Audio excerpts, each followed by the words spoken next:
Hi guys! Mahilig din ba kayong gumawa ng mga POV videos like me? Well, may good news ako sa inyo dahil may bagong feature na ngayon dito si TikTok ng POV. Yes!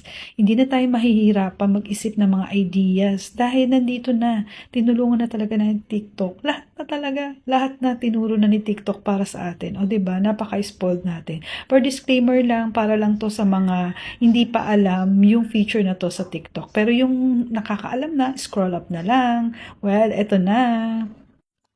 Click lang natin yung plus sign. Tapos pili na tayo sa gallery ng ating mga videos kung meron na tayo na save na videos. Yan, pili lang tayo. Yan. Kunwari ito yung napili kong videos. Nalalagyan ng POV. Yan. Tapos, pindutin lang natin itong, yan, yung may mga letters na yan. Yan, lalabas na yung POV. Yan yung mga pagpipili yung POV. O di ba, napakaraming choices. Hindi na tayo mahihirapan. Pipiliin na lang natin kung anong bagay na POV dun sa ating mga videos.